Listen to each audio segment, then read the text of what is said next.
Good morning students. इसके पहले आपने ऑनलाइन क्लास में पढ़ा था बिलियन चैप्टर के अंतर्गत भौतिक यूनिटों में सांद्रता व्यक्त करने की विधियाँ। आज हम बात करेंगे उसी के आगे रासायनिक यूनिटों में सांद्रता व्यक्त करने की विधियाँ। तो इसके अंतर्गत सबसे पहले बात करेंगे हम बिलियन की ग्राम प्रति लीटर में सांद्रता।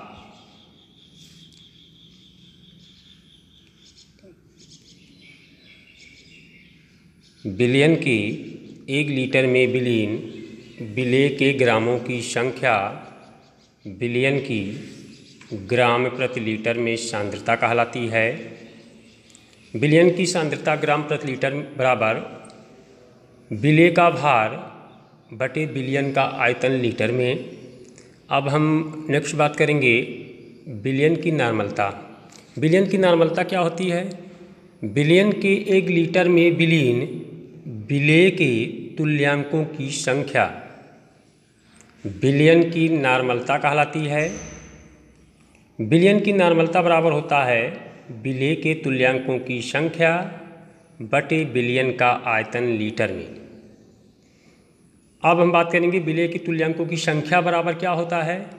तो विलेय के तुल्यांकों की संख्या बराबर विलेय का भार बटे विलेय का तुल्यांकी भार। तो अतः हम अब बिलियन की नॉर्मलता लिख सकते हैं कि विलेय का भार बटे विलेय का तुल्यांकी भार बटे बिलियन का आयतन लीटर में। अब नेक्स्ट बात करेंगे हम बिलियन की मोलरता। तो बिलियन की मोलरता क्या होती है? बिलियन के 1 लीटर में विलेय के मोलों की संख्या बिलियन की मोलरता कहलाती है। बिलियन की मोलरता बराबर होता है विलेय के मोलों की संख्या बटे बिलियन का आयतन लीटर में। तो विलेय के मोलों की संख्या बराबर क्या हो जाएगा? विलेय का भार बटे विलेय का अणुभार। तो अतः बिलियन की मोलरता बराबर अब क्या हो जाएगा? विलेय का भार बटे विलेय का अणुभार बटे बिलियन का आयतन लीटर में। नेक्स्ट है बिलियन की मोललता। बिलियन की मोललता क्या होती है? 1 केजी यानी 1 किलोग्राम विलायक में विलीन विलेय के मोलों की संख्या बिलियन की मोललता कहलाती है। बिलियन की मोललता बराबर होता है विलेय के मोलों की संख्या बटे विलायक का भार ग्राम में गुणे 1000। अब बिलियन की मोललता बराबर क्या हो जाएगी? जिसे मान लें विलेय के मोलों की संख्या बराबर हो जाए विलेय का भार बटे विलेय का अणुभार, तो बिलियन की मोललता बराबर क्या होगा? तो विलेय के मोलों की संख्या के स्थान पर हम विलेय का भार बटे विलेय का अणुभार रख देंगे। तो बिलियन की मोललता बराबर हो जाएगा विलेय का भार बटे विलेय का अणुभार बटे विलायक का भार ग्राम में गुणे 1000। अब नेक्स्ट बात करेंगे हम मोल प्रभाज। मोल प्रभाज क्या होता है? विलयन के किसी घटक के मोलों की संख्या और विलयन में उपस्थित उसके सभी घटकों के मोलों की संख्या कुल संख्या के अनुपात को उस घटक का मोल प्रभाज कहते हैं। यदि किसी द्विअंगी विलयन में विलेय के n मोल यानी स्मॉल n मोल और विलायक के कैपिटल N मोल उपस्थित हों तो विलयन में विलेय का मोल प्रभाज बराबर हो जाएगा विलेय के मोलों की संख्या बटे विलेय के मोलों की संख्या प्लस विलायक के मोलों की संख्या। विलेय के मोलों की संख्या और विलायक के मोलों की संख्या को हम कुल मोलों की संख्या भी कहते हैं।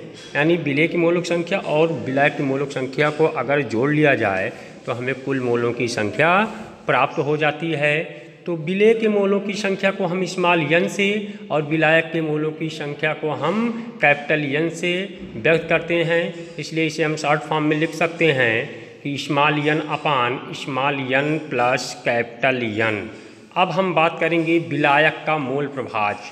विलायक का मोल प्रभाज बराबर हो जाएगा विलायक के मोलों की संख्या बटे विलेय के मोलों की संख्या प्लस विलायक के मोलों की संख्या, यानी कुल मोलों की संख्या। तो विलायक का मोल प्रभाज बराबर हो जाएगा विलायक के मोलों की संख्या बटे कुल मोलों की संख्या।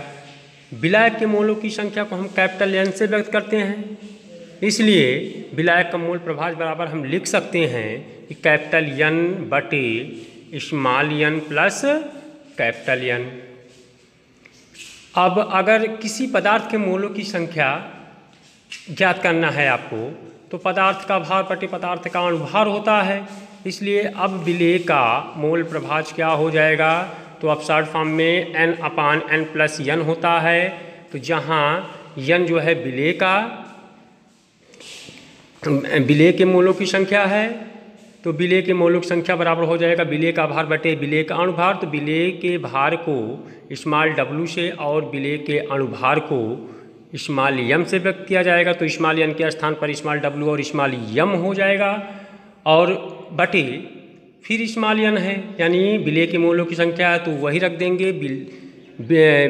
विलेय का भार स्मॉल w और विलेय का अणुभार small m plus capital N है, तो कैपिटल एन के स्थान पे हम क्या रख देंगे, कैपिटल एन यहाँ विलायक के मोलों की संख्या है, तो विलायक के मोलों की संख्या के स्थान पे हम रख देंगे विलायक का भार यानी कैपिटल W और विलायक का अणुभार कैपिटल M। तो क्या हो जाएगा, विलेय का मोल प्रभाज बराबर हो जाएगा n/n plus n equal to W/m अपान W/m प्लस कैपिटल W/m। अब इसी प्रकार विलायक का मोल प्रभाज निकाल लेंगे कैपिटल N अपान small n plus capital N।